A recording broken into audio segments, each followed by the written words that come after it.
Good evening, Bahamas. Coming up tonight, complete shutdown. We've got the details. A man charged with murder and violating curfew. Plus, for the first time in recent memory, churches will be empty for Easter.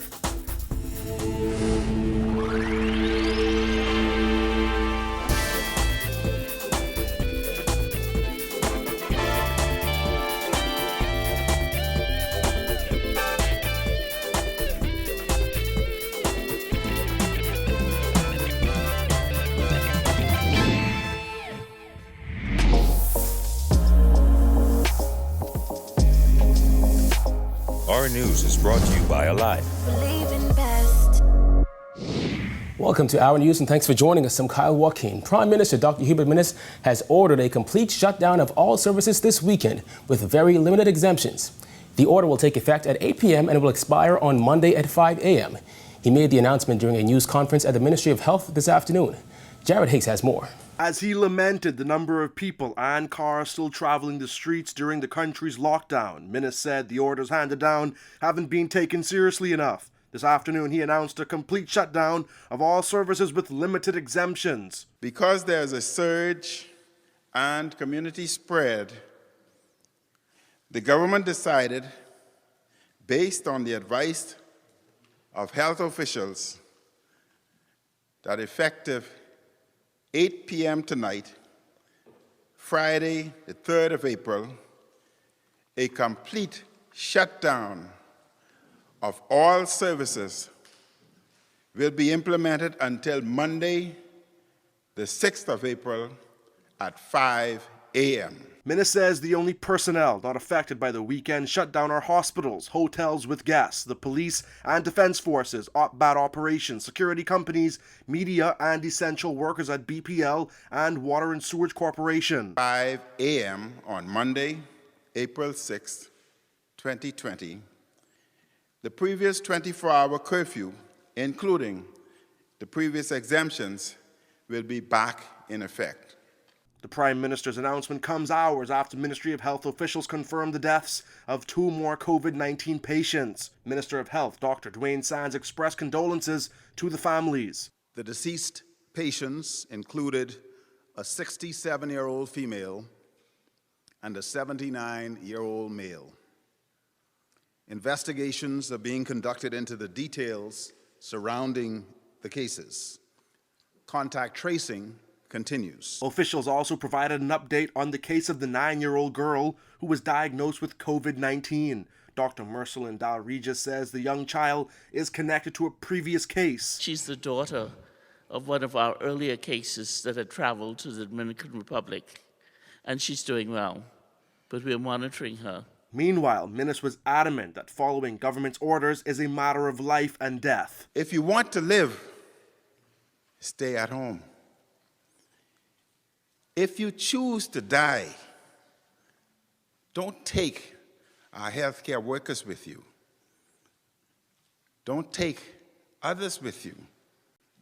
As I stand here, I want to live. I want you to live. I want all Bahamians to live. I want our society to continue. Reporting for Our News, I'm Jared Higgs. Well, Minister of Health Dr. DUANE Sands says healthcare workers here at home are being hit hard by the coronavirus pandemic. He says more than 1 in every 5 cases has been a healthcare worker. Of the 24 confirmed cases, 5 are healthcare workers. Additionally, more than 50 healthcare workers are currently in isolation or quarantine, having been taken out of the system. This is a grave concern that 21% of our cases are healthcare workers.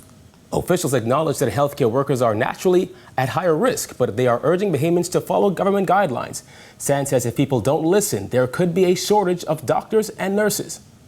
This high percentage of exposure to our health workforce cannot continue, or we will find ourselves without enough workers, without enough skilled healthcare providers to wage this war on COVID-19.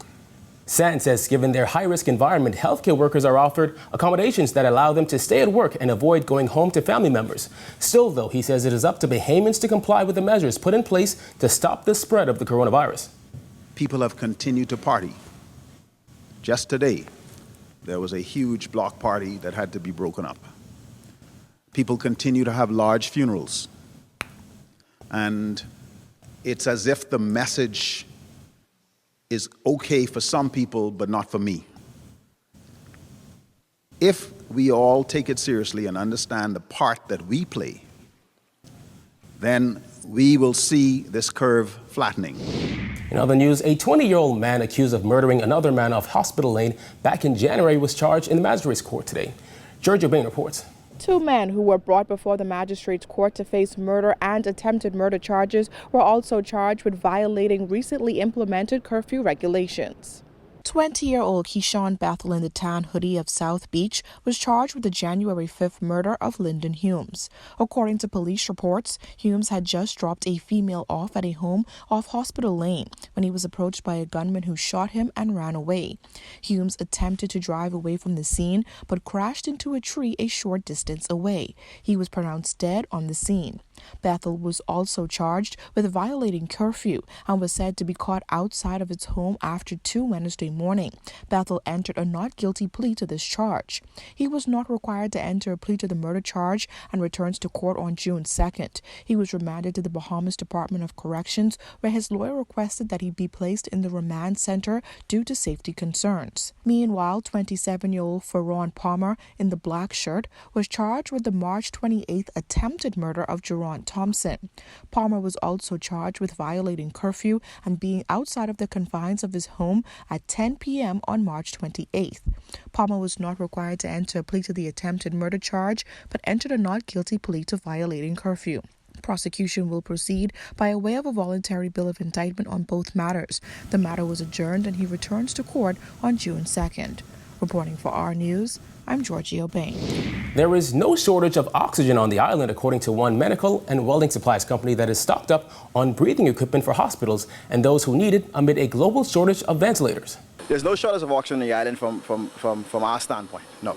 As countries around the world grapple with a ventilator shortage due to the coronavirus, just how much breathing equipment is available in the Bahamas? COVID-19 is known to attack the respiratory system, making it nearly impossible to breathe for those whose system is already compromised.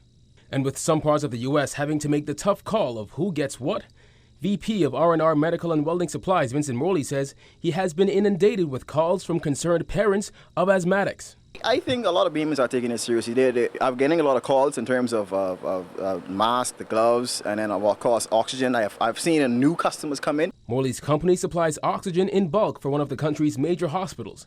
Health Minister Dr. DUANE Sands has said government has 70 ventilators in country and expects another 15 more.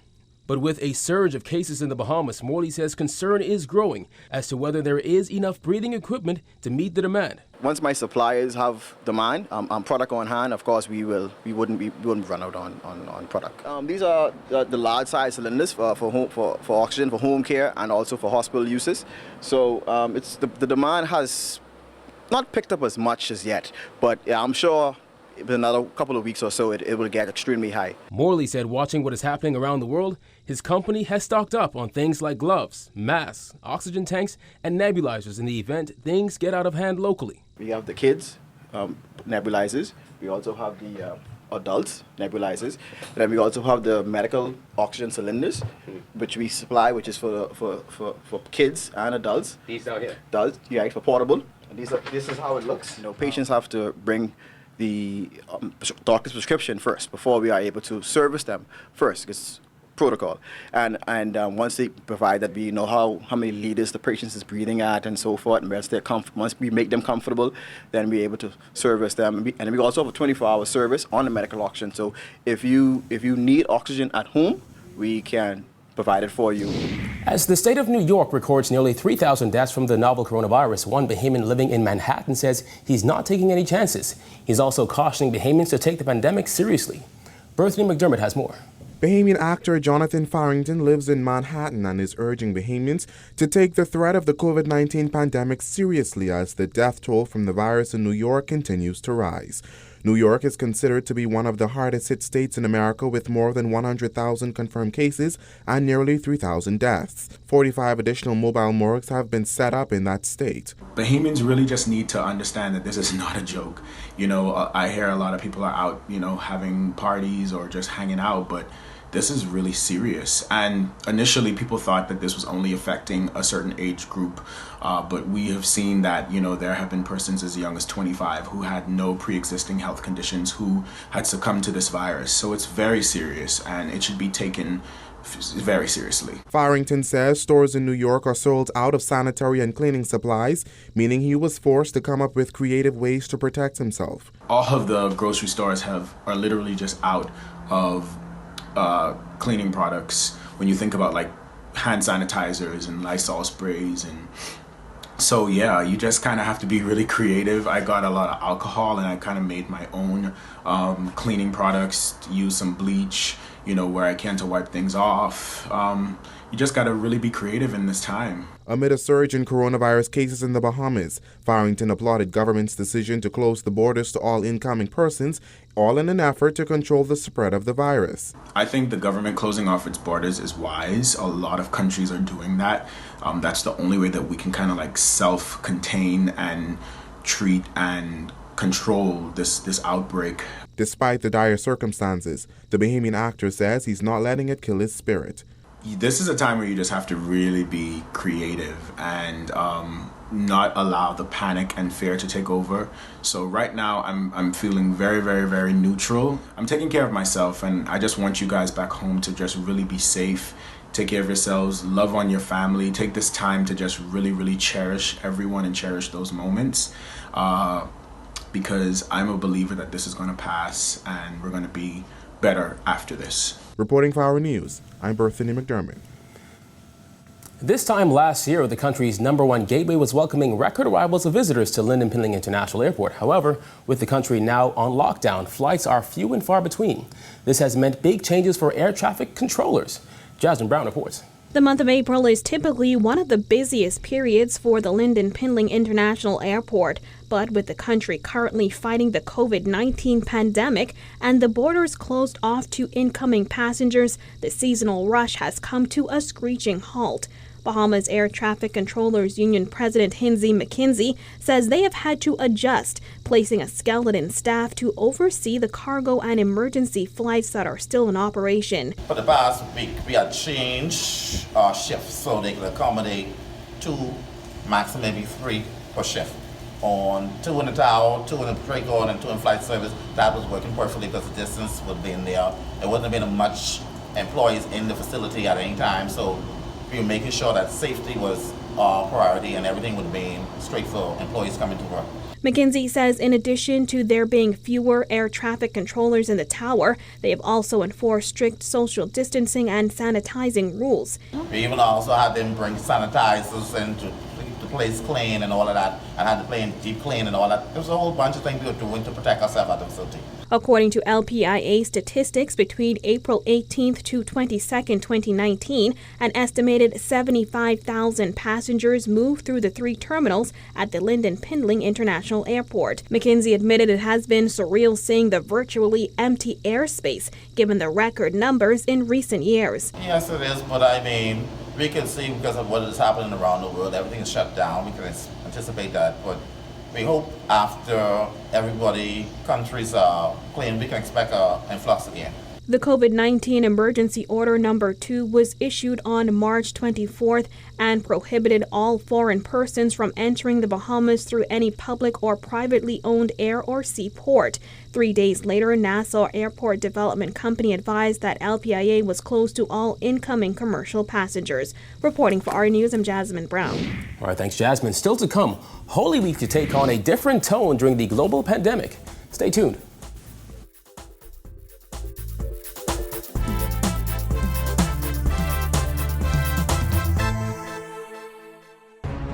So the project really pays itself back. Correct. They set up at the conference,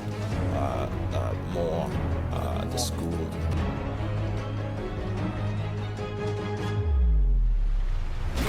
As a journalist, I always have to focus on the facts, and and sometimes that means going to investigate for myself.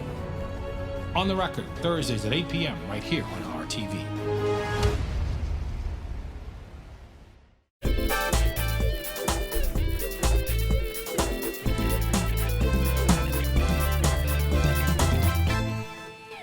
For the first time in recent memory, churches across the globe will be empty for Easter services. This Sunday, known as Palm Sunday, marks the beginning of Holy Week, and churches have found a way to get members involved. Anglican Bishop LAISH Boyd said a virtual service has already been recorded, and parishioners can still feel the Palm Sunday spirit by getting a palm branch from the nearest tree. And when Archdeacon Cartwright does the blessing of the palms, persons in their homes can hold up their palm and have it blessed at the same time. And then we will do what we normally do with Palm Sunday branches, put it in somewhere prominent in our home for the next year. Bishop Boyd said services for the remainder of Holy Week will also air on television and online. He says this is the first time in his life that churches will be empty on Easter Sunday. However, he insisted people should remember the real reason for the solemn week. It's extremely difficult not to be able to go to church on these days because we're accustomed to being in church, especially during Holy Week. But we understand that we are facing a global pandemic. We have to be wise. We have to take the advice of the disciplines which God created, science, medicine, public health. And so the church remains the church, even though we have this temporary limitation. Doctors Hospital has suspended visiting hours to prevent the spread of the coronavirus. The private hospital said in a notice that it would be encouraging patients to use their cell phones and the hospital's wireless internet to communicate with loved ones. Doctors Hospital said it would also provide teleconferencing kiosks for patients who may have challenges. The hospital noted that exceptions may occur after being evaluated on a case-by-case basis. For instance, women who are in labor or visits to the emergency room. Still to come, Alive delivers sweet treats to dedicated doctors. Stay tuned.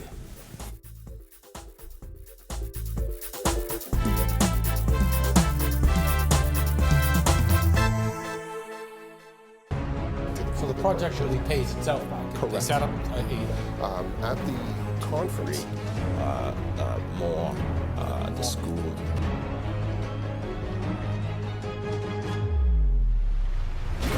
As a journalist, I always have to focus on the facts, and sometimes that means going to investigate for myself. On the Record, Thursdays at 8 p.m. right here on RTV.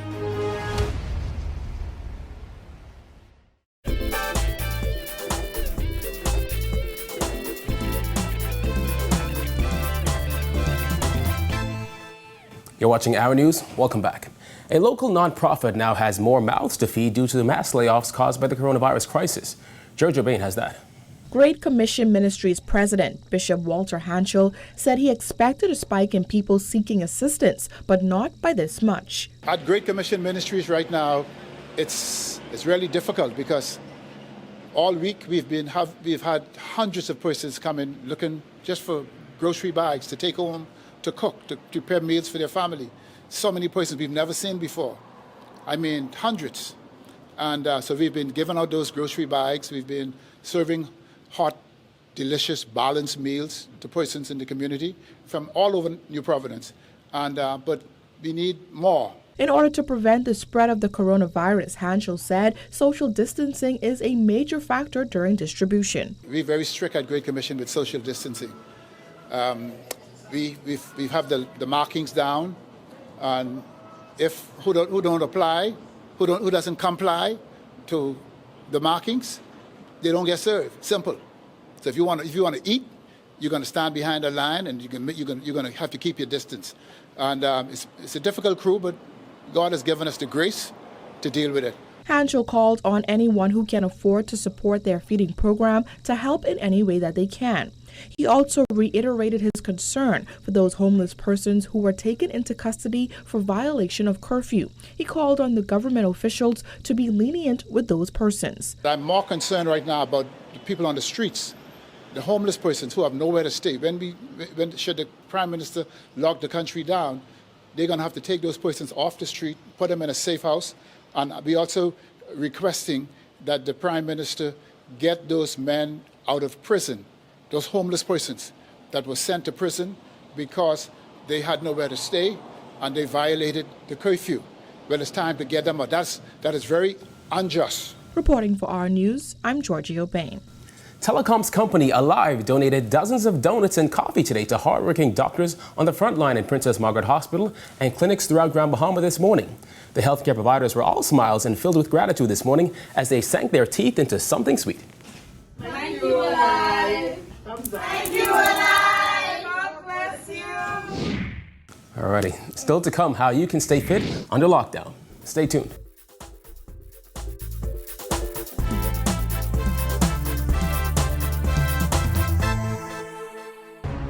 So the project really pays itself back. Correct. They set up At the conference, More the school.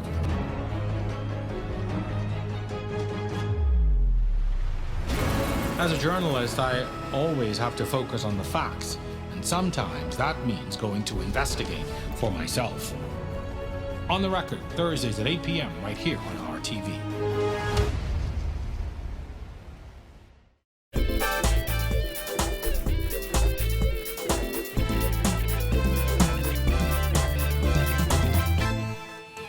Welcome back to Our News. Finding ways to stay physically fit under lockdown can be quite challenging. Tonight, Marcellus Hall takes a look at some options. With the 24-hour lockdown in effect, most people can't, of course, do what they normally do, which is go to gyms or whatever have you in order to stay active. Well, there is a solution to that, and speaking to, of course, one of our fitness experts around town, Nat O'Dean, he had this solution when we spoke to him just a few days ago. What would be your advice for I guess somebody who wants to stay active, if you will, but they're trapped at home? What would be your advice to them in order to try and stay active? Depends on what your fitness program is for bodybuilders, such as past bodybuilders or persons who are building, such as myself. You basically want to find any type of resistance objects or devices around your home that you can use to build muscle with. A lot of times around the home, you're not going to find something as heavy, depending on your fitness level, to help you to build. But however, you could concentrate basically on conditioning.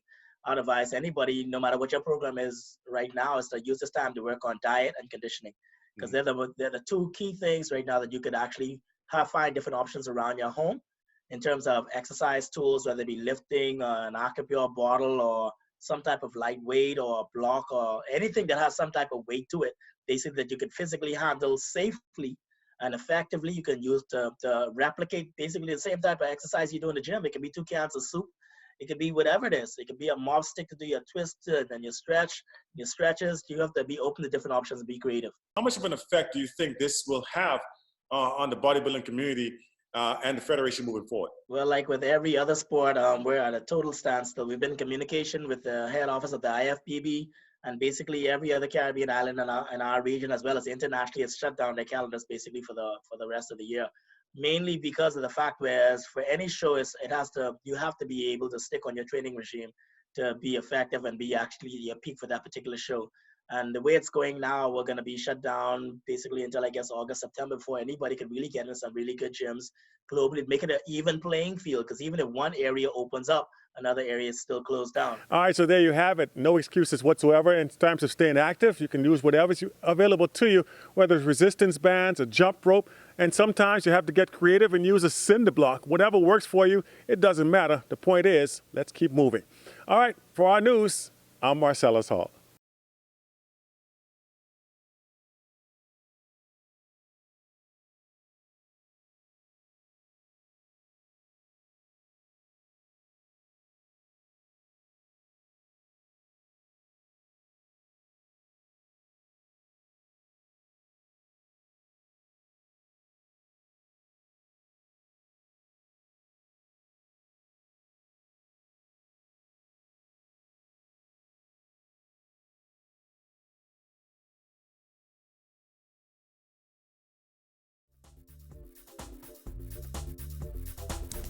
Thank you for joining us for Our News tonight. On behalf of the entire team, I'm Kyle Joaquin. Remember, you can catch Our News on the go with the RefGo Play app. Have a good Friday evening, Bahamas.